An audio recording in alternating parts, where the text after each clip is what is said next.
Friends, ఈరోజు ఎందుకో మీకు ఒక చిన్న కథ చెప్పాలనిపించింది, అందుకే చెప్తున్నాను. ఒకతను టెంపుల్కి వెళ్ళాలనుకుంటాడు. టెంపుల్కి వెళ్ళేప్పుడు చెప్పులు వేసుకొని వెళ్తారు కదా. ఆయన 10,000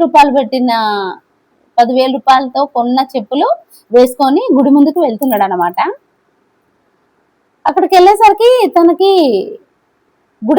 గుడికైతే వెళ్తున్నాడు కానీ అందులో అక్కడ ఉన్న దేవుణ్ణి చూడాలనుకునే దానికంటే ముందు ఈ చెప్పుల్ని ఎక్కడ పెట్టాలి అని అనుకుంటున్నాడు.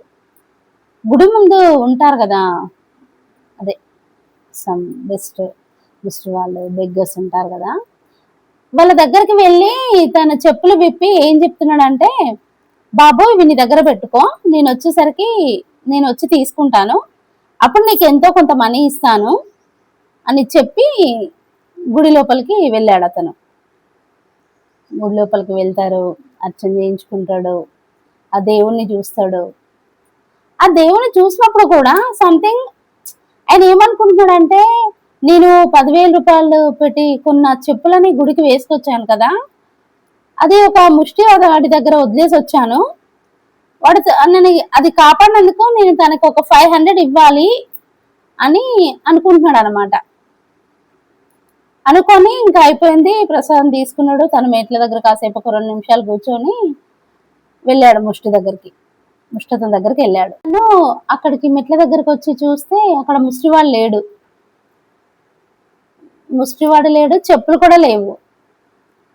అటు ఇటు చూస్తాడు, ఎక్కడ కనిపించలేదు. ఇంకా అక్కడి నుండి కొంచెం ముందుకు తిరుగుతూ ఉంటే అక్కడి నుండి ఒక చిన్న షాప్ కనబడింది, చెప్పుల షాప్. అందులోకి చూసేసరికి సేమ్ తన చెప్పులే అక్కడ కనబడుతున్నాయి. అదేంటి బాబు, ఇవి చెప్పులు నావి, ఇవి ఇక్కడికి వచ్చాయి అంటే, లేదు ఇవి మీ చెప్పులు కావు, నాకు ఇందాకే ఒక 10-20 నిమిషాల ముందు వచ్చి ఒక అతను ఇవి ఇచ్చి, చాలా కాస్ట్లీ చెప్పులు ఇచ్చి 500 రూపీస్ తీసుకెళ్ళి నా దగ్గర నుండి అని చెప్తాడు ఆ చెప్పుల షాప్ అతను. అయ్యో, తను అసలు ఎంత పిచ్చి పని చేశాడు. తను నా చెప్పులు తన దగ్గర పెట్టుకున్నందుకు నేను కూడా తనకు 500 ఇవ్వాలనుకున్నా, కానీ తను నా చెప్పులు తీసుకొని వెళ్ళి వేరే దగ్గర అది అమ్మేసి అదే 500 తీసుకున్నాడు. నేను ఇస్తే తనకు మంచి అనేది ఒకటి ఉండేది, కానీ ఇప్పుడు తను ఒక బ్యాడ్ పని చేశాడు అని తన మనసులో అనుకొని మళ్ళీ తనకు ఒక 500 ఎక్కువ ఇచ్చి ఆ చెప్పులు తీసుకున్నాడు. కానీ తను వెళ్ళేప్పుడు అనుకుంటున్నాడు ఏంటంటే, ఆ ముష్టివాడికి ఒకటి రాసింది, ఎలాగైనా సరే తన దగ్గరికి 500 రావాలి, అది గుడ్డా బ్యాడా తెలీదు, కానీ ఒకవేళ తను సేల్ చేసి చెప్పులు అక్కడ ఇవ్వకుండా ఉంటే తినిచ్చేవాడు, 500 ఇచ్చి థ్యాంక్స్ అని చెప్పి చెప్పులు తీసుకునేవాడు. అది ది బెస్ట్ అనిపించేది. కానీ తనకు 500 వచ్చాయి, కానీ ఎలా, బ్యాడ్గా. అందుకే కొంచెం థింక్ చేయండి.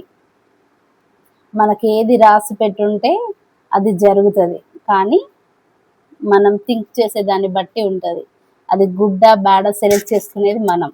Thank you. వీడియో నచ్చితే ప్లీజ్ సబ్స్క్రైబ్ మై ఛానల్.